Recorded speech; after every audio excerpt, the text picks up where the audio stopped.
Well, what it does, it actually adds a fragrance more than a flavor. Okay, they've been using bay leaves from before the time of Christ. All right, we'll be back. Okay, we're back. Another thing that we're going to be adding to is ground cumin, cumino. So we're still trying to fill it with this rice. We're just kind of giving it a head start by turning it and stuff like that. You can skip this procedure if you like. We like to do it that way. That's the way the French make their rice pilaf. We'll be back. Okay, we're back. At this point, we're going to go ahead and add our 3.5 cups of chicken flavored broth.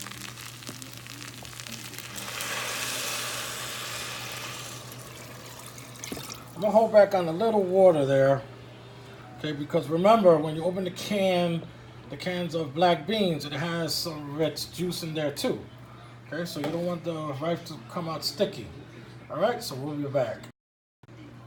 All right, we're back. At this point, the rice and the chicken stock is in there. We're going to go ahead and add some cumino, some cumin. Don't add too much, it'll be overpowering. And then we're going to go ahead and add our dried oregano.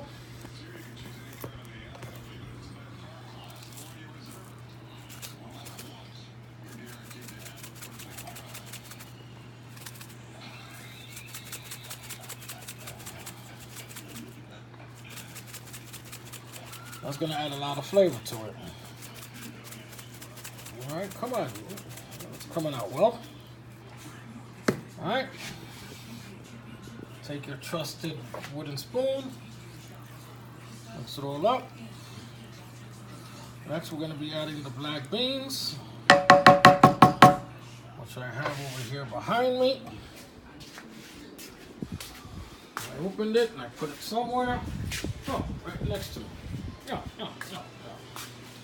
Well, you see it has liquid in there, so watch it with the water content and liquid content when you're doing all this.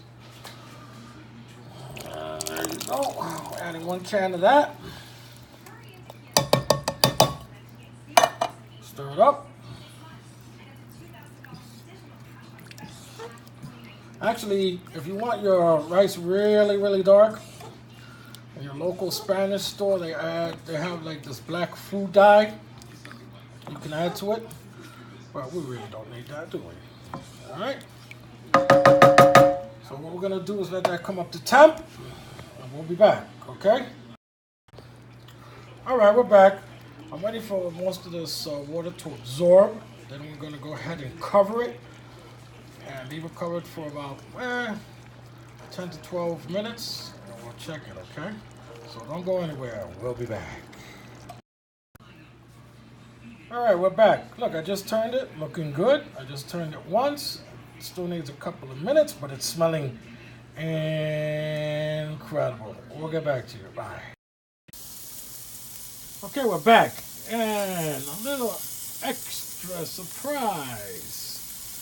I'm grilling some marinated flank steak with just white onion and green bell pepper. The green bell pepper is seasoned with a Texas barbecue powdered rub with a little olive oil, which goes great. Add a little fusion taste to the Spanish meal. And this is marinated in olive oil, garlic, culantro, which is the kin of cilantro, kosher salt, and fresh cracked pepper, and I sprinkled a little bit of sugar on it. Oh, I said sugar on steak. Yeah, well, it's a culinary secret that when you sprinkle regular tabletop granulated sugar on a steak, it actually caramelizes and adds to the flavor and enhances the flavor of the steak. And we will be cooking this to a medium rare, all right, on the famous Weber Genesis Silver. All right, like Arnold Schwarzenegger said, I'll be back. Okay, we're back. Rice is perfectly done. Done to a turn. All right, we're going to be right back with the final presentation. And there you have it, ladies and gentlemen. Perfect Arroz Congris, Arroz Moro, Cuban style, with grilled marinated vegetables. Just loving it. With grilled marinated flank steak. Arrivederci. And we'll talk to you soon. Bye-bye. You know where I'm going, right? See ya.